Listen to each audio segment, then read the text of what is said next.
चुनाव आयोग की तैयारी। आगामी विधानसभा चुनावों के लिए चुनाव आयोग ने मतदाता सूचियों के पुनर्निरीक्षण का काम शुरू कर दिया है ताकि निष्पक्ष मतदान सुनिश्चित हो सके। संसद का सत्र। संसद के आगामी सत्र में सरकार कई महत्वपूर्ण विधेयक पेश करने की योजना बना रही है, जिस पर विपक्ष ने कड़ा रुख अपनाया है। गठबंधन की बैठक। विपक्षी दलों के गठबंधन ने भविष्य की रणनीति तय करने के लिए एक उच्च स्तरीय बैठक बुलाई है, जिसमें साझा रैलियों पर चर्चा होगी। कैबिनेट विस्तार की सुगबुगाहट।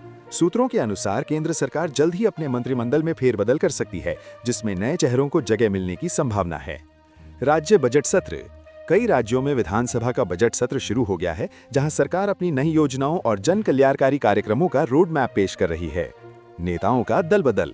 चुनावों से पहले कई वरिष्ठ नेताओं ने अपनी पुरानी पार्टी छोड़कर प्रतिद्वंदी दलों का दामन थाम लिया है, जिससे समीकरण बदल रहे हैं।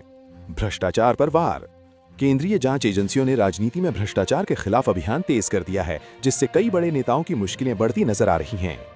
आरक्षण का मुद्दा। विभिन्न राज्यों में आरक्षण की मांग को लेकर राजनीतिक आंदोलन तेज हो गए हैं, जिसे देखते हुए सरकारें कानूनी परामर्श ले रही हैं। उपचुनावों के नतीजे। हाल ही में संपन्न हुए उपचुनावों के नतीजों ने क्षेत्रीय दलों को बड़ी मजबूती दी है, जबकि राष्ट्रीय दलों को आत्ममंथन की जरूरत है। युवा विंग का प्रदर्शन। बेरोजगारी और शिक्षा के मुद्दों को लेकर राजनीतिक दलों की युवा शाखाओं ने राजधानी में बड़ा विरोध प्रदर्शन आयोजित किया है। नई शिक्षा नीति पर बहस। विपक्षी दलों ने नई शिक्षा नीति के कुछ प्रावधानों पर सवाल उठाए हैं, जबकि सरकार इसे भविष्य के लिए क्रांतिकारी बता रही है। कृषि नीतियों में बदलाव।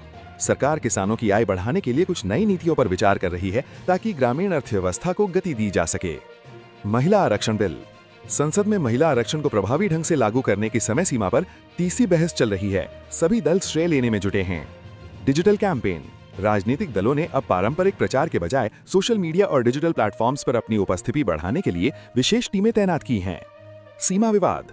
दो पड़ोसी राज्यों के बीच चल रहे सीमा विवाद को सुलझाने के लिए गृह मंत्रालय ने मध्यस्थता की पहल की है। बैठकें जारी हैं। जातिगत जनगणना। राजनीति में जातिगत जनगणना की मांग जोर पकड़ रही है। कई क्षेत्रीय दल इसे अपने चुनावी घोषणा पत्र का मुख्य हिस्सा बना रहे हैं। विपक्ष का वॉकआउट। जनहित के मुद्दों पर चर्चा न होने का आरोप लगाते हुए विपक्षी सांसदों ने सदन से वॉकआउट किया और बाहर विरोध जताया। घोषणा पत्र की तैयारी। आगामी चुनावों के लिए पार्टियों ने लोक लुभावन वादों के बजाय विकास आधारित घोषणा पत्र तैयार करने के लिए विशेषज्ञों की समिति बनाई है। नेताओं के बयान। एक वरिष्ठ नेता के विवादास्पद बयान के बाद राजनीतिक गलियारों में हड़कंप मच गया है। विरोधी दल माफी की मांग कर रहे हैं। संसदीय समिति की रिपोर्ट। रक्षा सौदों पर संसदीय समिति ने अपनी ताजा रिपोर्ट सौंपी है, जिसमें पारदर्शिता बढ़ाने के लिए कई महत्वपूर्ण सुझाव दिए गए हैं।